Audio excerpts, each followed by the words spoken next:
Hey guys, how's it going? Welcome to my studio. This is Paint with Lovejoy. Thanks so much for joining me. If this is your first time here, please subscribe to the channel and check out the other videos. And if you're here for a second, third, or fourth time, thank you so much for coming back and getting creative.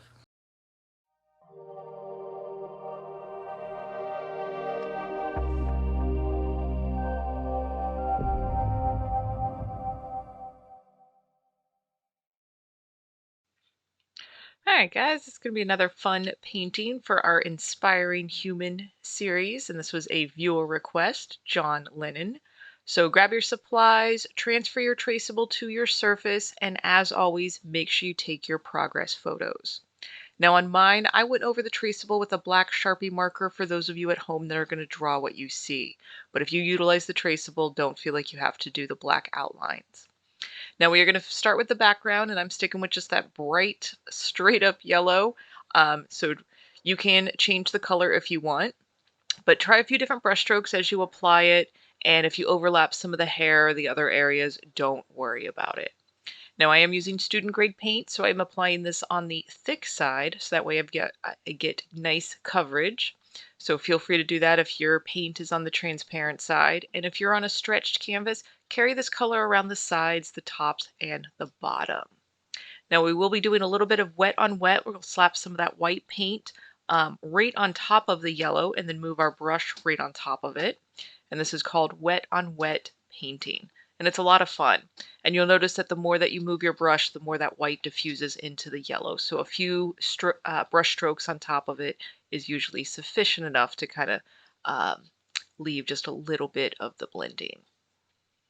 All right, so we are going to move into a light green, and I didn't even bother about wiping off or cleaning my brush, just grabbed some white, pulled it over. So there was still a little bit of yellow on my brush.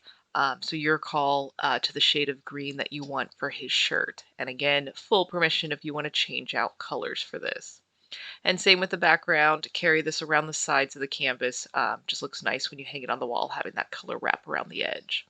Now here, grabbing a little bit more of the darker blue, and just like we did with the white and the yellow background, just kind of slapping it on there in a few places and squishing it into that base lighter green color.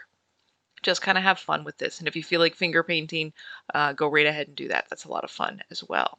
So doing the same thing with white, kind of on the opposite side, just kind of giving a little hint of a different shade, and even going back and grabbing that direct green. Just kind of play with it for whatever you want. We will be doing a black outline on top of this at the end of the painting. All right, a good place to pause the video and take your progress photo. We're going to move into the skin tone, and that is going to be white with a little bit of raw sienna. And because I'm using student grade paint, we will be doing 2 layers of this. Same with the hair, so that way we have a bit more opaque coverage. If you happen to be using nice coverage paint, or you don't have time to do the second layer, you don't have to. All right, and if you need to, feel free to switch down to a different brush. I tend to stick with the same one, and I'm still using that large flat brush. I am painting right over those glasses as well. We'll reapply that with the black paint when we do the outline. All right, so yeah, filling in the neck and the face, and then we'll do a little bit of shading here just to kind of give you some good practice for both layers. So we're going to grab a little bit of the raw sienna. We're going to switch brushes, move down to that middle flat brush, and the raw sienna is going to go underneath the chin and on the right-hand side of the neck. And I want you to just kind of observe where I place each of these and kind of the direction that I blend it into the base. And you are strengthening your power of observation. And again, we'll be doing this in two layers. So we will be doing this on the second round. All right, and again, this is called wet on wet blending. So once you kind of place it in that area, you can use the light pressure to kind of squish that into the base. So again, just trying to kind of build on a lot of the skills from each section of today's painting. We will do this with a little bit of white in the highlight, and that'll be kind of in the T-zone and on the left-hand side of the face. And when you paint, being able to get kind of 3 values, we're adding the shadow right now. The main color was the first color, and then the highlight with the white. Being able to get 3 values is what kind of creates this magical illusion on our flat 2D surface. So here, putting that white, and again, you'll notice like the background, it gets diffused rather quickly. observe where I place it and then just kind of mimic that on your canvas and then lightly blend that into the base color. Now, as you do this, I do want you to kind of get out of your chair, prop your painting up, and look at your painting from a distance. And it generally tends to look a little bit better from that distance, and that is the normal viewing distance for most artwork and most things in life. So what you learn here, you can actually carry over into your next creative projects and just keep building on your skills. All right, so now we're going to move into the hair, and like I said, we will be doing 2 layers of this. And we are using burnt sienna. Again, if you want to change the color, you are more than welcome to. This was a younger photo of John Lennon that I pulled the image from. So, like I said, change it to what you need. And again, I'm applying this paint kind of thick. I am overlapping the background, overlapping a little bit on the face as well. And again, just get comfortable with your tools and comfortable with the pressure on your brush and applying the paint. You guys are doing a great job. If you are finding that your brush is kind of shaky as you're doing this, that means you're holding your breath. So remember to breathe, relax. I am proud of you for painting at home. Hopefully this is not the first or last painting that you do, and you do find some nice creative outlets for yourself. All right, so a good place to pause the video and take your progress photo. We're going to move into the second layer on the skin tone and the hair. So going back into the white and raw sienna and basically just covering that whole area again, and then we'll do the wet on wet blending. And as you apply the second layer, notice how much better coverage, how much thicker it is, and you shouldn't be able to see the canvas showing through underneath after your second layer. And again, just good practice kind of forming your value shades, your dark, your medium, which is what we're applying right now, and then the highlight value. All right, you guys are doing good. This is coming along nicely. Remember to breathe and relax. Now we're moving into that raw sienna and basically placing it the same places that we put it on the first layer. Again, building on those skills. So on below the chin, on the right-hand side of the neck, kind of where the eye sockets are, and then underneath the hair.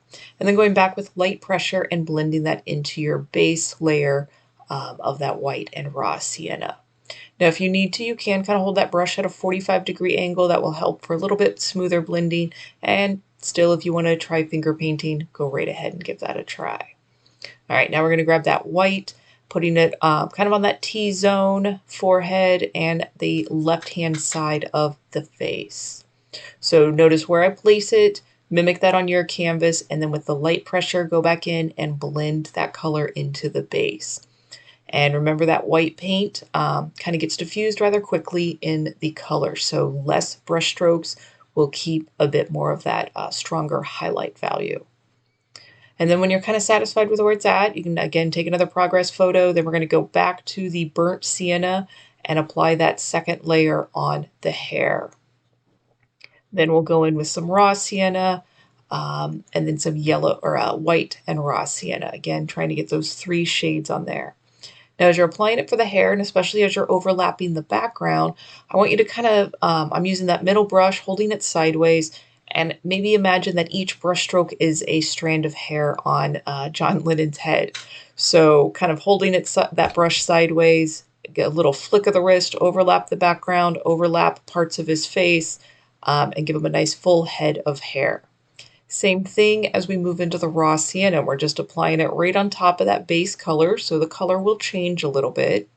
So I'm keeping the raw sienna a bit more on the top, and then now grabbing a little bit of that white, and it's mixing with the base color and kind of giving him highlights on his hair. But you add whatever you want to stylize the hair for your painting.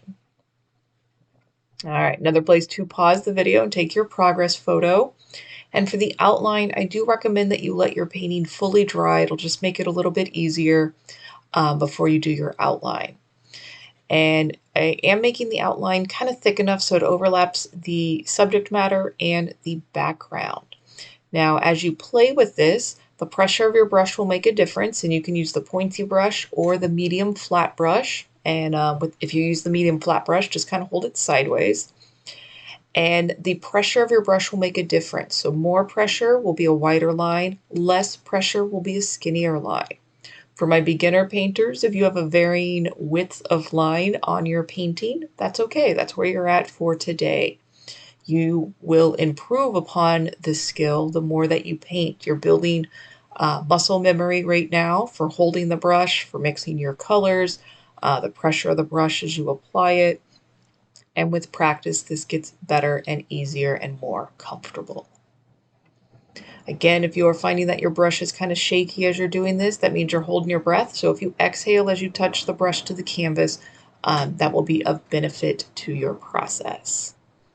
Now, I'm going to move into doing the hair, and I am moving up to the medium flat brush. There was a few places I wanted it to overlap, so going back to that burnt sienna.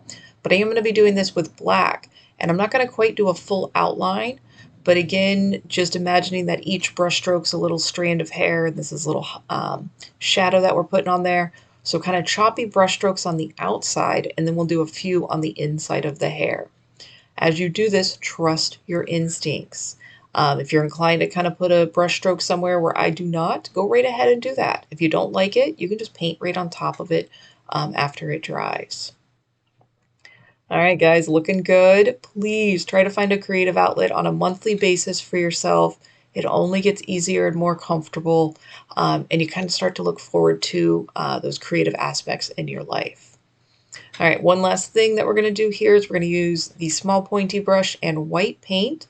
We're going to put a few extra little highlights on the glasses. And again, just breaks up the space, completely optional. And these are kind of going on the frame of the glasses on the top left-hand side. All right, guys, thanks so much for painting and getting creative. Until next time, cheers.